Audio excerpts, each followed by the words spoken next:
नमस्ते। आज हम एक ऐसी जबरदस्त कहानी देखने वाले हैं जिसमें एक मामूली सी घरेलू साजिश ने लखनऊ हाईकोर्ट के अंदर बवाल मचा दिया। मतलब कहानी ऐसी है कि किसी फिल्म की स्क्रिप्ट भी फेल हो जाए। तो चलिए शुरू से शुरू करते हैं। तो सीन की शुरुआत होती है सीधे लखनऊ हाईकोर्ट के अंदर से, जहां जबरदस्त हंगामा मचा हुआ है। माहौल एकदम गर्म है और चारों तरफ अफरा तफरी है। और इस पूरे हंगामे की जड़ में एक बहुत ही अजीब घटना है।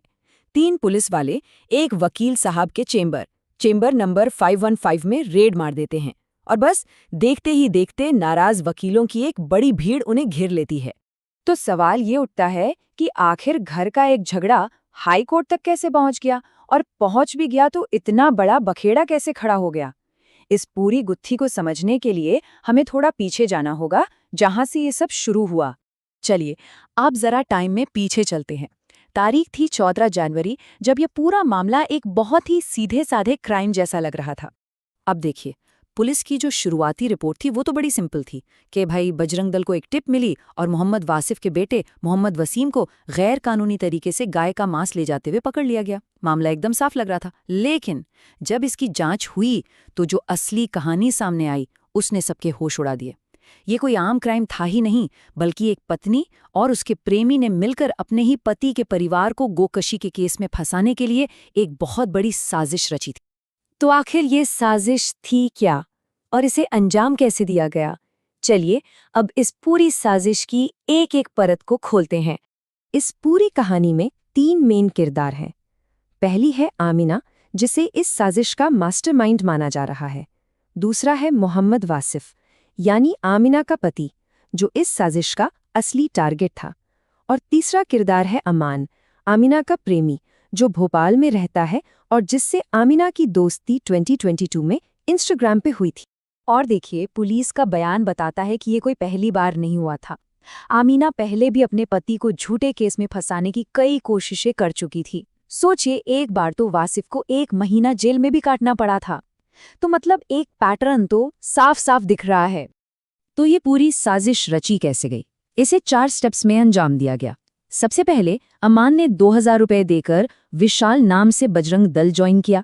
फिर उसने पति वासिफ की आईडी चुराकर एक गाड़ी बुक की और उसमें भोपाल से लाया हुआ 12 किलो गाय का मांस रख दिया। इसके बाद उसने खुद ही बजरंग दल को फोन करके उस गाड़ी के बारे में टिप दे दी। और बस आखिरी स्टेप में वासिफ का बेटा वसीम उस गाड़ी और प्लांट किए गए सबूतों के साथ रंगे हाथों पकड़ लिया गया। मतलब प्लान एकदम फुल प्रूफ था। चलिए अब वापस आज के दिन में आते हैं और देखते हैं कि इस साजिश का हाई कोर्ट में हुए उस हंगामे से क्या कनेक्शन है। तो हुआ ये कि जब पुलिस को इस पूरी साजिश की भनक लगी तो उन्होंने आमिना को ढूंढना शुरू किया और फोन लोकेशन से पता चला कि वो लखनऊ हाईकोर्ट में अपने वकील गुफरान सिद्दीकी के चेंबर में हैं। बस यहीं से पुलिस ने अपनी कार्रवाई शुरू कर दी। इस रेड को अंजाम देने के लिए 3 पुलिस वाले सादे कपड़ों में पहुंचे थे।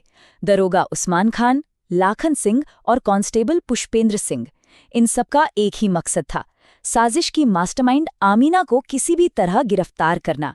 लेकिन जिस तरीके से उन्होंने ये सब करने की कोशिश की, वहीं से पूरा मामला बिगड़ गया। तो सवाल ये है कि आखिर वकील इतने भड़के हुए क्यों थे?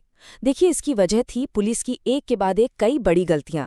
भाई, हाईकोर्ट कोई आम जगह तो है नहीं, वहां के अपने नियम कायदे होते हैं, अपनी एक गरिमा होती है। और इन पुलिस वालों ने क्या किया? पहली बात, वो बिना किसी पास के ही कोर्ट में घुस गए। फिर सिक्योरिटी को ये कहकर गुमराह किया कि वो एडवोकेट जनरल के ऑफिस जा रहे हैं। और सबसे बड़ी गलती, बिना किसी वारंट या अधिकार के सीधे एक वकील के चेंबर में रेड मार दी। ऊपर से उन पर वकीलों के साथ बदसलूकी करने का भी इल्जाम लगा। तो इस पूरे हंगामे और इस नाकाम रेड का आखिर हुआ क्या?